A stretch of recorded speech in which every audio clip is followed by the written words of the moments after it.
Today we're journeying into the heart of Norse mythology with gods and giants and epic tales and all that good stuff. Sounds exciting. It is.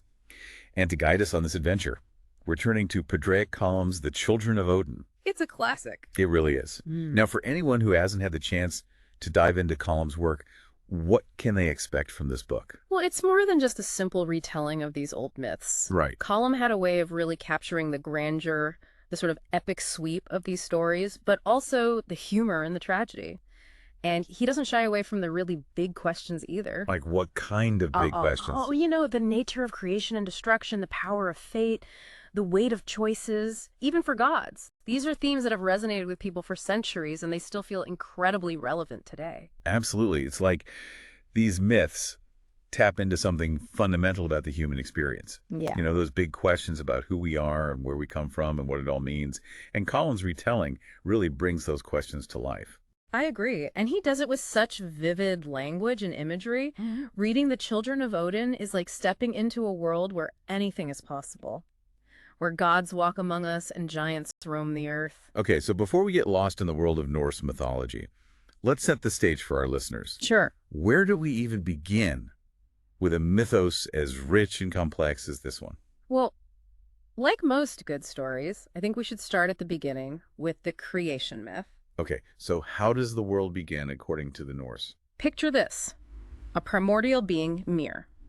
A giant so vast he makes mountains look like pebbles. Okay, I'm picturing it. Now this giant, he's not just big, he's the source of everything. Wait, you're saying this giant made the world from his body? Exactly. Yeah. It's wild, right? But that's where Odin and his brothers enter the scene. Odin, all-father, king of the gods, that Odin. That's the one. Okay, so what do Odin and his brothers have to do with a giant who's also the world? Well, imagine these powerful gods emerging in this primordial soup, confronting Ymir, and in an act as epic as the universe itself, they slay him. Okay, that's pretty metal. It is. And it's just the beginning. So the gods slay the world giant. Where do we go from there? How do we get from giant guts to, like, trees and oceans? Well, from Ymir's body, the world is born. His flesh becomes the earth, his bones, the mountains, his blood, the vast churning oceans. Can you imagine believing this was how the world came to be? It's both beautiful and brutal, isn't it? This idea of creation arising from such a primal act. It's pure Norse mythology. And from this giant anatomy lesson, the 9 worlds are born. 9 worlds, each with its own unique landscape and inhabitants. You got it. Midgard, where we humans dwell, Asgard, the shining city of the gods, and Jotunheim, the often fearsome yet surprisingly complex land of the giants. Okay, hold on. 9 worlds. This is already blowing my mind. But are they just floating out there in isolation, or what connects these worlds? That's where Yggdrasil comes in. Yggdrasil. That rings a bell. The world tree. Its branches reach into every corner of existence, connecting everything. Hold on. This is where it gets really good. Yggdrasil, the world tree. It's such a powerful image. I can almost see it. A giant oak stretching up to the sky, its branches holding the stars like twinkling ornaments. Yeah. But it's more than just a pretty picture, right? It speaks to something fundamental about Norse mythology. Absolutely. Yggdrasil represents the interconnectedness of everything. Just like the roots of a tree bind the soil, everything in this Norse universe is linked. What happens in Asgard with the gods doesn't stay in Asgard. It ripples out, affecting every corner of existence, even us here in Midgard. You could say it's a bit like our internet, or maybe even the delicate balance of the global ecosystem. Everything influences everything else. So what you're saying is that in this epic tapestry of Norse mythology, we're all connected. I like it. But enough about trees. Let's meet the characters. We got to start with Odin, right? Yeah. He's the All-Father, king of Asgard, god of wisdom, war, poetry. He's got a lot going on. Odin is a fascinating figure. He's not content with simply ruling from on high. He's driven by an insatiable thirst for knowledge, a willingness to sacrifice anything, even part of himself, for a deeper understanding of the universe. Wait, back up. What do you mean part of himself? What did Odin sacrifice? Remember Mimir's, the source of profound wisdom we talked about? Well, Odin wasn't given a free pass. He yearned for a single drink from that well, a taste of its potent knowledge. But the price. He had to trade one of his eyes to Mimir, the well's guardian. He gave up an eye for knowledge. Talk about commitment. What does that tell us about how the Norse viewed knowledge? It shows us that wisdom wasn't just some passive thing you stumbled upon. It was a prize, something to be actively sought, even at great personal cost. But Odin's pursuit of knowledge wasn't limited to mystical wells and gruesome trades. He actually went head-to-head with Vafthrudnir, the wisest of the giants, in a battle of wits, a riddle contest with the highest possible stakes. A riddle contest with a giant. Now, that's my kind of party. It seems like Odin was always up for a challenge, always pushing the boundaries of what he knew. Kind of like what we're doing with this deep dive, right? Except, less eye gouging, thankfully. Thankfully, yes. But what's fascinating is that Odin's quest for knowledge wasn't just for his own benefit. It directly impacted humankind. Through his cunning and sacrifice, he acquired the mead of poetry, a magical elixir that granted eloquence and creative inspiration, a gift he brought back to Asgard to share with mortals. So, thanks to Odin's adventures, we have poetry slams and Shakespearean sonnets. That's one way to explain it. But enough about Odin's thirst for knowledge. Let's shake things up a bit. We can't forget about the most infamous Norse god, the ultimate trickster Loki. Where does he fit into all of this? Loki, god of mischief, chaos, and surprisingly sometimes a bit of helpfulness, too. Okay, I like where this is going. He's kind of the wild card of Norse mythology, isn't he?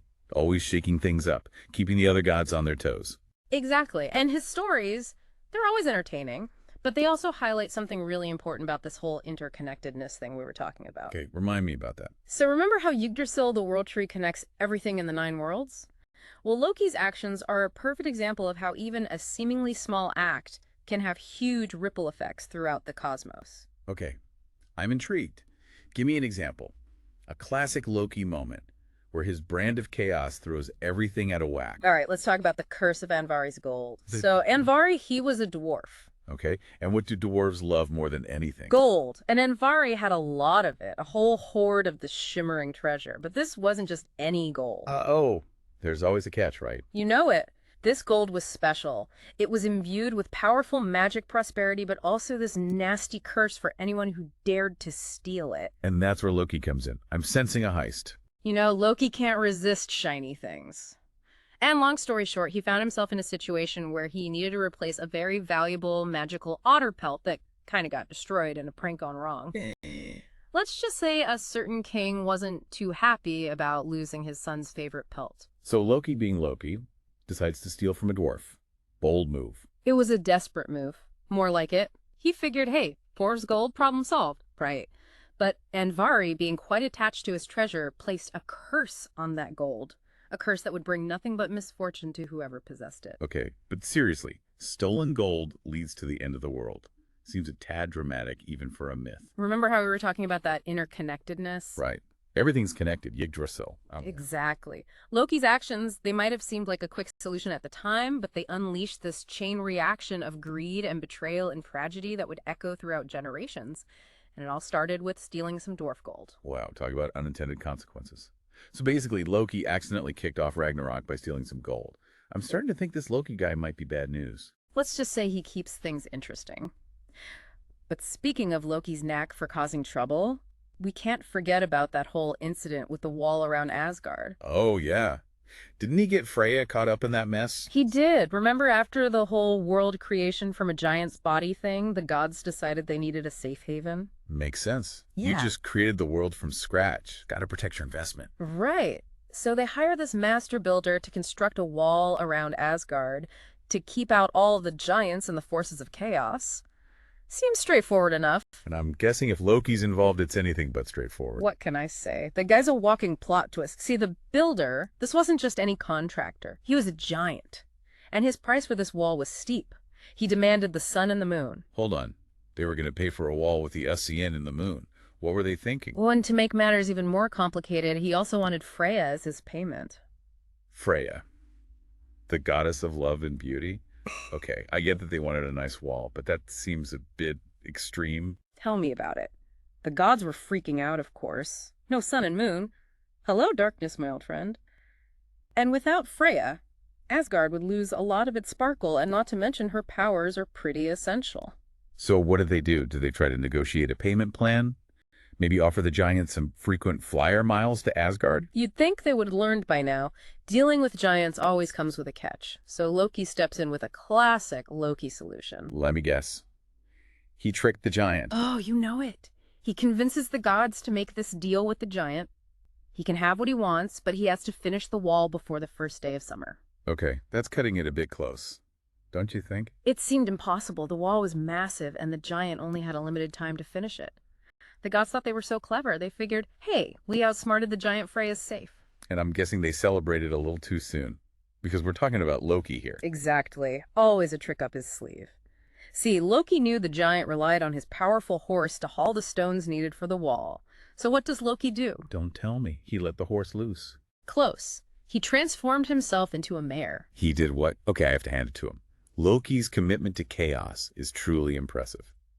So picture this. Loki, as this beautiful mare, lures the giant's horse away from the building site. And of course, the giant, being completely distracted by this lovely lady horse, completely loses track of time. And misses his deadline. I knew it. You got it. The first day of summer arrives, the wall's unfinished, and the giant is furious. But rules are rules, even in the land of gods and giants. So the gods get to keep Freya, the sun, and the moon. And they get a sweet new wall. All thanks to Loki's trickery. It's the Loki paradox. Sometimes his chaos actually saves the day, or at least postpones the apocalypse a little longer. But this whole incident with the wall, it makes you think, though, doesn't it? The gods were so quick to offer up Freya to save themselves. Again, it's like they see her as this bargaining chip. It's an interesting dynamic, to say the least. But it's not just the wall incident. Remember the whole Iduna and the apples situation? That was a close one. Okay, refresh my memory. Who are Iduna and the apples again? It's a lot to keep track of. Right, so Iduna, she's the goddess of youth, and she had this magical grove of apple trees. And these weren't your average apples. Magical apples. Okay, Yeah. Now you have my full attention. Were these like the Norse equivalent of the Fountain of Youth? Pretty much. The gods, they ate these apples to stay young and immortal. But guess who came along and messed it all up? I'm going to take a wild guess and say Loki. Bingo. I swear the guy's a magnet for trouble. So what happened? Did he create a batch of bad applesauce? Did he eat all the good ones? This time, he wasn't directly responsible for the theft, but he definitely played a part. He was tricked by the giant Thiassi into luring Iduna and her apples outside of Asgard. Oh no, outside the protective walls. That never ends well. You said it. Thiassi swooped in, disguised as a giant eagle, snatched Iduna and her apples, and left the gods to their own rapidly aging devices. Wait, the gods started aging. Like actually getting older. It was rough. Wrinkles, gray hair, the whole 9 yards. Asgard went from a lively party to a retirement home practically overnight. I'm picturing Odin with a walker and Thor trying to remember where he put his dentures. It was a powerful reminder that even gods weren't immune to the passage of time. But they couldn't just sit around and let themselves wither away. They needed those apples. So what do? Who do you think they called? The god of last-minute rescues. Loki to the rescue. Did he dress up as a giant apple this time? Not this time. He transformed into a falcon, battled that giant eagle, and rescued Iduna and those precious apples. Way to go, Loki. Crisis averted. So the gods got their youth back, Asgard went back to its usual lively self, and everyone lived happily ever after. Well, in Norse mythology, happily ever after is a relative term. True enough. There's always another adventure. Another giant to outsmart another apocalyptic prophecy looming on the horizon. You're starting to understand how things work around here, but we focused a lot on Loki's shenanigans, and there are other key players in this Norse drama we should talk about. Yes.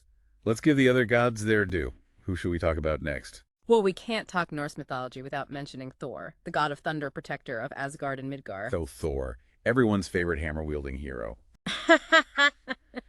But speaking of his hammer, didn't we want to talk about that story? The one where he has to dress up as a bride? Oh, we have to. It's a classic. It's got everything. Yeah. Humor, action, a giant with a thing for Freya. It's pure Norse mythology gold. Okay, so set the scene for us. How does Thor end up in a wedding dress? It's not exactly his usual look. So picture this. Thor wakes up one morning, reaches for his hammer Mjolnir, and it's gone. Stolen. Vanished. Nowhere to be found. Okay, I'd be freaking out if I lost my phone, but imagine misplacing a hammer that can level mountains. Asgard must have been in chaos. It was not a good day being Asgard. Let's just say that without Mjolnir, the gods were vulnerable. And Thor, well, he was not a happy camper. So who was the cosmic culprit this time? Another giant with a taste for mischief and godly weapons. You guessed it. It was Thrym, a giant known for his interesting taste in women. It seems he developed a bit of a crush on Freya. Oh no, not again. Poor Freya. She's like the ultimate catch in the 9 realms. Everyone wants to either marry her or steal her stuff. But come on, did Thrym really think he could just steal Thor's hammer and demand Freya's hand in marriage as a ransom? It was a bold strategy, and to everyone's surprise, it kind of worked. The gods were in a tough spot. They needed that hammer back. But starting a war with the giants over a case of unrequited love, not ideal. So who do they turn to?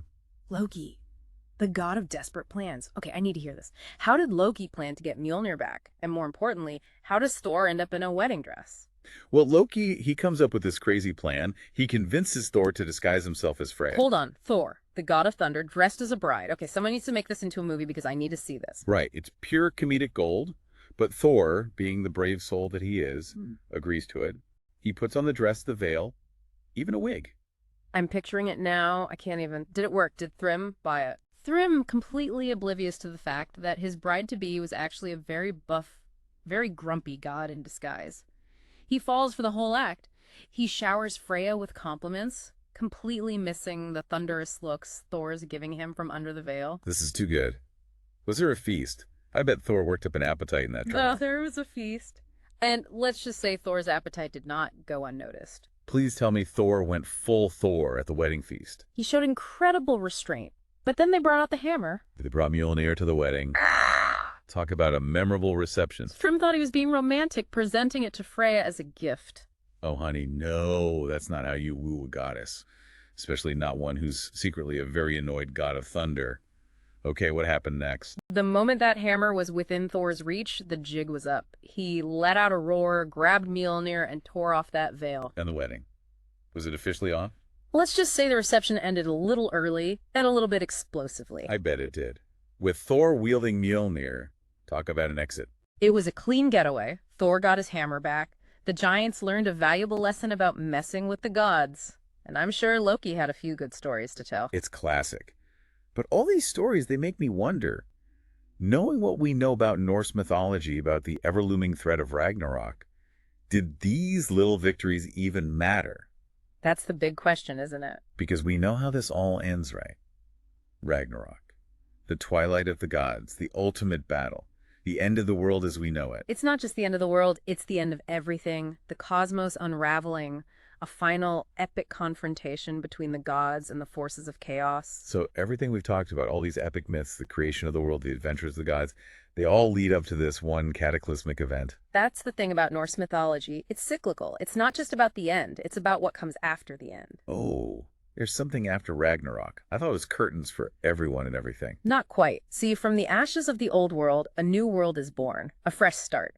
A chance for things to be different. A glimmer of hope amidst the cosmic wreckage. I like it. It's a powerful message, even today. It's a story that's been told and retold for centuries, and I think it still has something to teach us about resilience, about hope, about the cyclical nature of, well, everything. Absolutely. And maybe that's the real magic of Norse mythology. It reminds us that even in the face of overwhelming odds, even when it seems like everything's lost, there's always a chance for renewal, for a new beginning. And that's something worth remembering. I couldn't agree more. This has been an incredible journey. We've delved into the heart of Norse mythology, explored the creation of the world, met gods and giants, and even glimpsed the end of days. And we couldn't have asked for a better guide than Padraic Colum and his book, The Children of Odin. It's been my pleasure. And for our listeners out there, if this deep dive has sparked your curiosity, I encourage you to seek out Colum's book and explore the world of Norse mythology for yourselves. There's a whole universe of stories waiting to be discovered. Absolutely. Yeah. Until next time, keep exploring, keep questioning, and keep that sense of wonder alive.